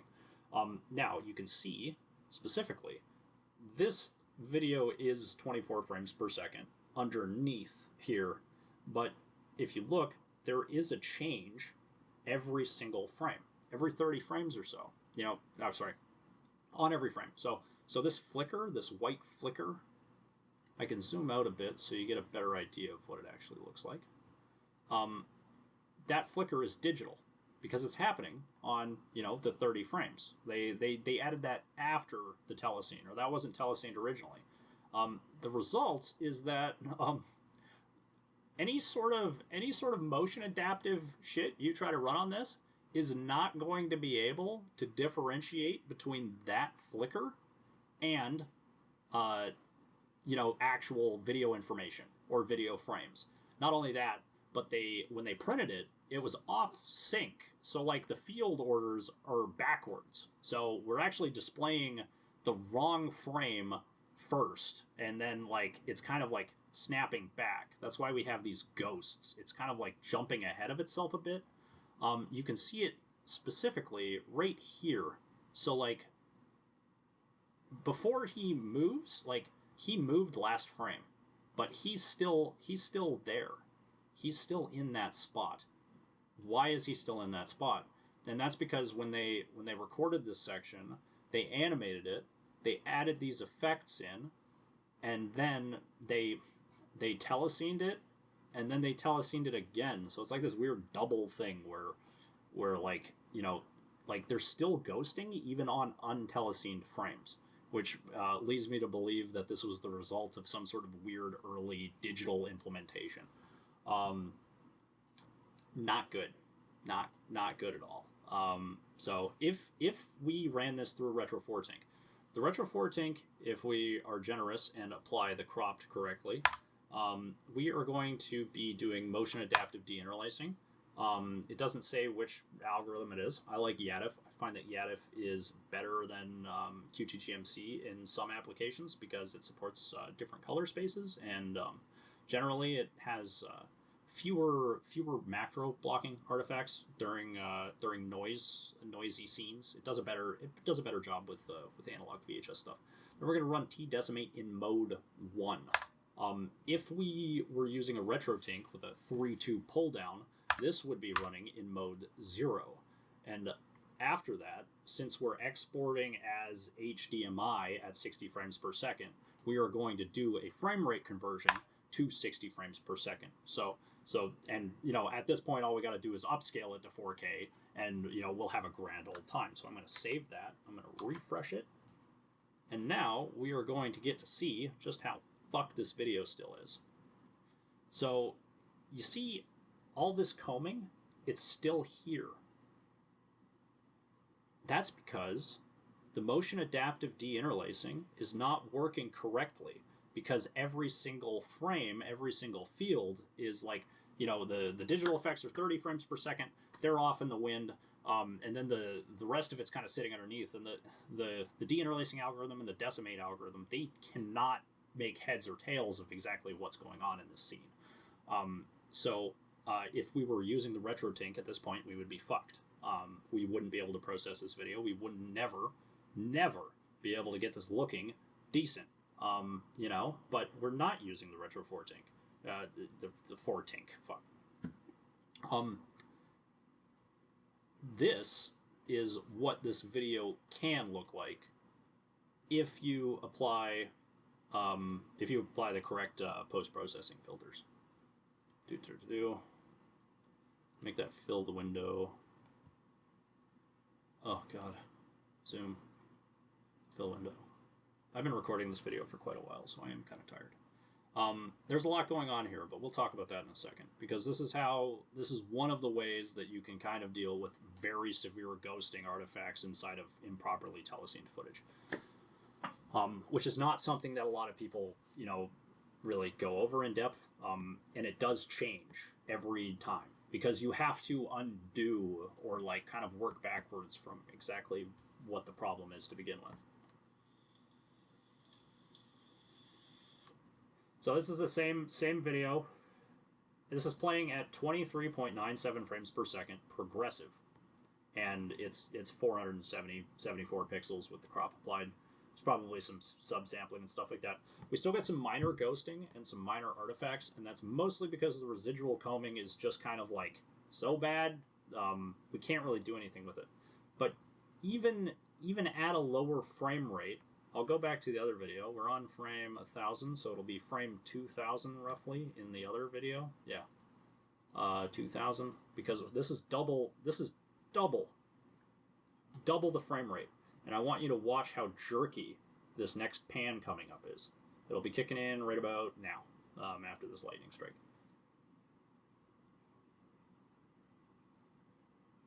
So, like, we're getting stutters. We're getting dot crawl. It's not a good time. It's generally not a good time. This, half the frame rate, more than half the frame rate, and it's smoother video. This is why 60 frames per second interpolation is the dumbest fucking shit you can possibly do to analog anime, especially. Most anime, like, unless the video you're processing was shot on something that looked like this, do not interpolate to 60 frames per second. It doesn't do anything. You're just adding duplicate frames. You're just bloating the file sizes. You're just fucking things up because you think it looks smoother. Blah. Some deinterlacers only support bobbing to double 60, which is a limitation of those deinterlacers specifically. But keep in mind that those deinterlacers are mostly geared towards content that looks like this. So your deinterlacer, your decimation algorithms, your things should be aiming to restore that video to its original format if you are going to be processing this video, if you are going to be archiving this video or trying to make something, because essentially in the process of creating all of these extra frames, you're enforcing your own viewpoints on this media. You know, this it was never meant to be that way. The directors, they didn't intend it to be 60 frames per second. They just had to, because that's what they needed to do for it to be legally compliant with NTSC video standards. And fortunately, back in the day, TVs and Laserdisc players and DVD players and VCRs were smart enough and good enough to just display that correctly. Whereas we today are a bunch of morons and we can't seem to figure that out. So, like, it's very important that we process this footage correctly, that we understand what we're doing before we do a lot of things. And that is it. That is the expert opinion, that you can fix combing so long as you do not run it through a RetroTink. If you are an expert, do not use a RetroTink, and I think you already know that if you are. If you were thinking about buying one and you're honestly planning on giving anime archiving a go, save yourself the money. Get one of those IO data USBs and spend the next 6 months just going crazy trying to read through all of the various random, AviSynth plugins and filters. Getting set up on AviSynth, super easy. Actually learning all the steps and kind of how they interact with each other in the various settings and the syntax, that's where things start to get complicated. But, that's it. That's what you have to do if you actually want good video. So, like, don't tell me that the RetroTink video outputs are good, because they are not. They are objectively shit. The telecine artifacts, the lack of transparency on whatever the contrast and the brightness is going, like, the deinterlacing, like, what kind of deinterlacing algorithm is it? It just says motion adaptive. Is it QTGMC? Is it YADIF? Is it their own shit? How does it work? I don't know. It doesn't tell you anything. So, like, as soon as you go to try to do anything beyond, just a little bit above what the RetroTink, what the creators, what the company allows you to do, you're fucked.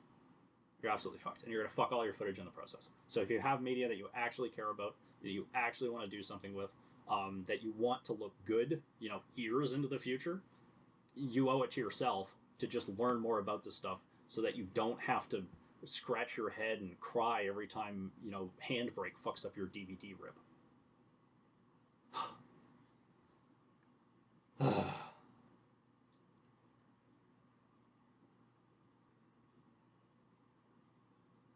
Oh, I should probably that unhinged rambling. I didn't go over what I actually did to this footage.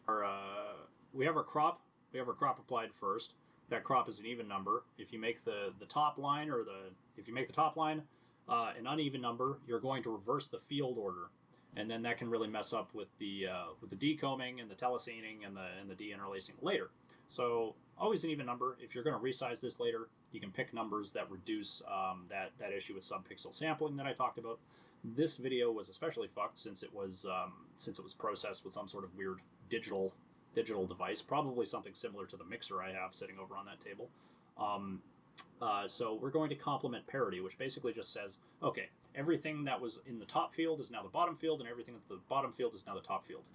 It switches them because I was able to identify in the source that they were backwards, which is why that combing was so severe. It's because not only was it telesened, but they were also in the wrong place at the wrong time.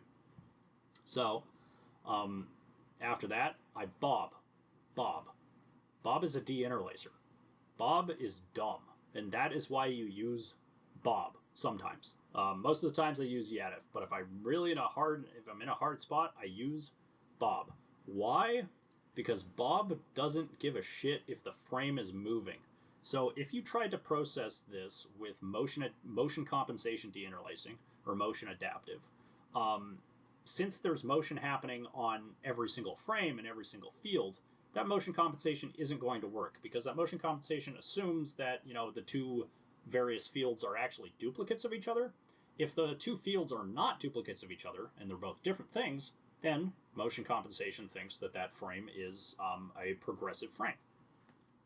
So, ergo, if you're dealing with severe combing artifacts and you are, stuck with something like a RetroTink's, don't use motion compensative deinterlacing.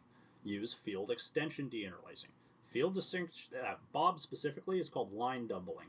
Okay, so all it does is it looks at this frame, like it would look at this frame. This is a really interlaced or combed frame.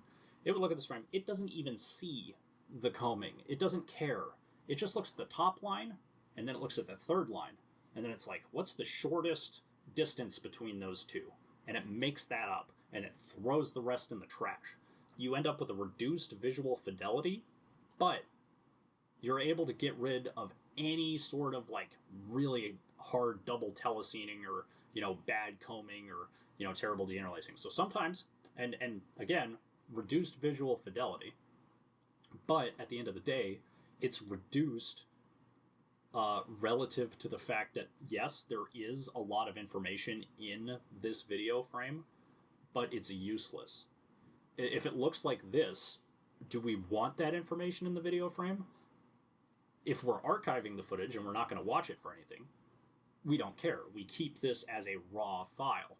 But if we plan on playing it back, honestly, if it's between QTGMC and Yadif and motion compensation, deinterlacing and telescening, and I still have to deal with these combing artifacts, then I'd rather just bob and then kind of deal with the lower fidelity later. And that's a decision that you can make if you know what's actually going on and how to fix this stuff. The other thing is too, and unlike the RetroTink's, inside of Avisynth and some other programs like VaporSynth as well, you can specify frame ranges for this. So let's say the combing was really bad in this first scene because of all of these flickers and all of this random crap. Well, I need to use Bob here because the motion adaptive isn't smart enough to keep up with it, and the decimation and everything else isn't really working. So I can use Bob specifically for this section, and then for other sections which are still video, which are less movement frames and stuff like that, where I want it to look really crispy, I can use motion compensation. So you can pick and you can choose and you can move it around, and that's good. Apart from that, in order for us to kind of be able to continue processing this, because Bob just kind of got rid of every other field which was telesened, but in the process of doing that, we also kind of some of the fields aren't lined up where they should be, so they'll end up jumping in and ghosting. There was still residual ghosting even in the telesened video, so we need to run more filters, specifically reduce flicker, because that flicker is causing a lot of issues. That flicker is causing a lot of issues for us. Namely, if we want S-Restore, because S-Restore is a motion compensation powered kind of cleaning algorithm, I suppose. It's very good because you can't do that cleaning without some sort of temporal awareness. So motion compensation is all about time. So we go into the fourth dimension and we can look forward and we can be like, things are moving. I need to do this. That's what S Restore needs to do in order to be able to process ghosting, because it'll look a few frames ahead and be like, this pixel is different than the one I'm looking at right now. Is this a ghost? I don't know, or I do know. So when we reduce the flicker, we're essentially eliminating any sort of noise-related motion that could be getting added to trick S Restore into thinking that the frame's good. So that's why we run that at a very aggressive strength. We do O mode, PP, blur 2. So post-processing 3 is basically like how it's going to process those ghosted frames. And then blurring 2 is if it identifies a part of the frame that's ghosted, I'm telling it to do the post-processing, but I'm also telling it to blur those specific pixels and that mask by 2 pixels. So like it kind of blends it into the rest of the frame to make it appear smoother. And then we actually run S Restore in whatever mode I had to go through and set these. These are all at like the highest kind of sensitivity threshold because of the flickering was still messing with it. Once those frames are all restored, essentially this video is still 30 frames per second at this point. It is still telesync because we haven't done any of the decimation. We've deinterlaced it, but it's still telesynced. So after that, we run T-decimate in mode 1 because mode 1 is specifically for anime.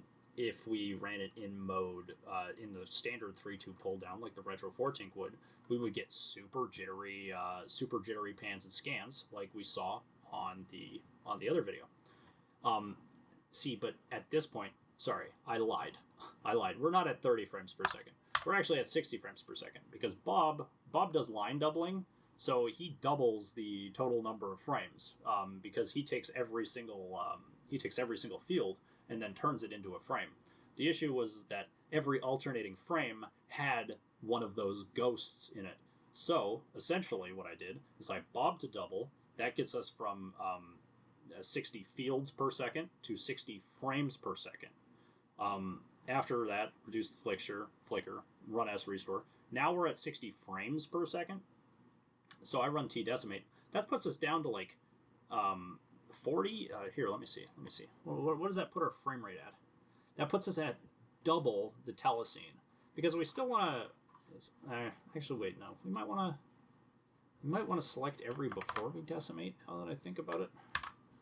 See, and this is the thing, too, because if you know, you know.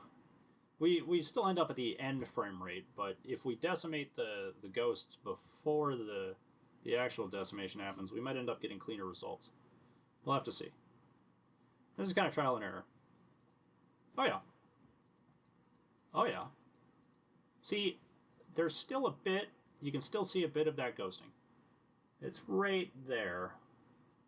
Still see a little bit of it. But compared to where we were here, or here, like, yeah.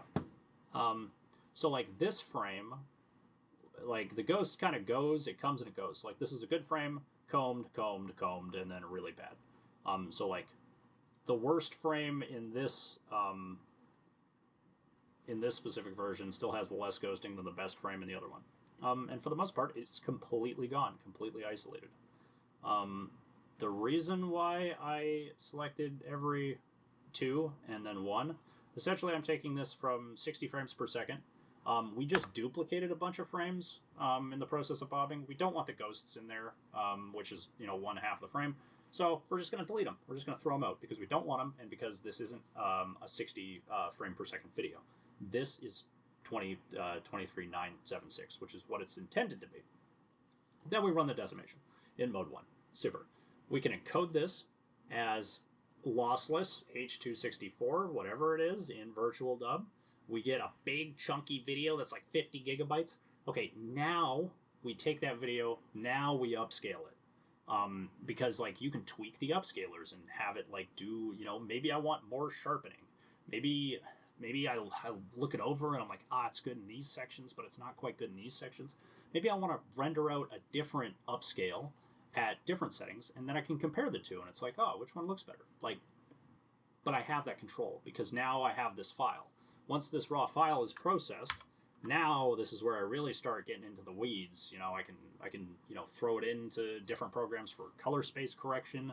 If in the case of this, there might actually be color differences between the various releases or versions. You can do all sorts of stuff. The tinks aren't the perfect solution for any transfer scenario because you're for all the reasons that I just described. So yeah, don't think it is. If you buy one of these, fine, but don't think that like this is going to get you better results than actually like learning about what the hell is going on with analog video. Maybe you don't have the time to do that. That's fine. But like I keep getting questions about people who think their RetroTink is like this magic box that just fixes all of analog video's problems. If you listen to the marketing department at RetroTink, I'm sure they'd tell you that, but it's objectively false. On behalf of my Laserdisc collection, thanks. This guy's gonna rip his whole Laserdisc collection with a RetroTink. God help that man.